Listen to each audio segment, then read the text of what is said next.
எல்லோருக்கும் வணக்கம். எல்லாரும் எப்படி இருக்கீங்க? உங்களை மீண்டும் சந்திப்பதில் பெரும் மகிழ்ச்சி. நாம ஒவ்வொரு நாளும் ஆகச்சிறந்த திருக்குறள்களை பார்த்துட்டு வரோம். அதுல இன்னைக்கு நாம பார்க்கக்கூடிய திருக்குறள் ரொம்ப அற்புதங்க. அப்படி என்னங்க சொல்றாரு, வாங்க பார்க்கலாம். சொல்றாரு பாருங்க, துன்புருவும் துவாமை இல்லாக்கும் யார் மாட்டும் இன்புருவும் இன்சொல் அவர்க்கு அப்படின்னு சொல்றாரு. ரொம்ப அற்புதங்க. யாருக்குங்க துன்பம் இல்லாத ஒரு நிலை ஏற்படும் தெரியுமா? யார் எல்லோரிடத்திலும் எல்லா மனிதர்களிடத்திலும் இனிமையான சொற்களை பேசி பழகுகிறாரோ அவருக்கு நட்புல பஞ்சமே இருக்காது. நட்புல பஞ்சம் இல்லை அப்படின்னா அவருக்கு துன்பமே இருக்காது அப்படின்னு சொல்றாருங்க. ஆக நம்முடைய இளைய தலைமுறையினருக்கு நாம் சொல்லி புரிய வைக்கணும், இன்சொல்லை பேசி பழகுங்கள்.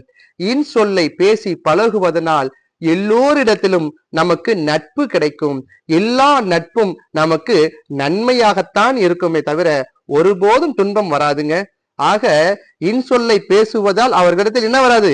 துன்பமே வராது அப்படின்னு சொல்றாருங்க. ஆக குழந்தைகளிடத்துல நாம இன்சொல்லை பேசுவதனால் நல்ல மகிழ்வான ஒரு வாழ்வு கிடைக்கும் அப்படின்னு சொல்லி பழகுங்க. மீண்டும் ஒரு அழகிய சந்திப்புல உங்களை சந்திக்கும் வரை உங்களிடமிருந்து விடை பெறுபவர் உங்கள் முனைவர் பா மொய்தீன் பாஷா. நன்றி.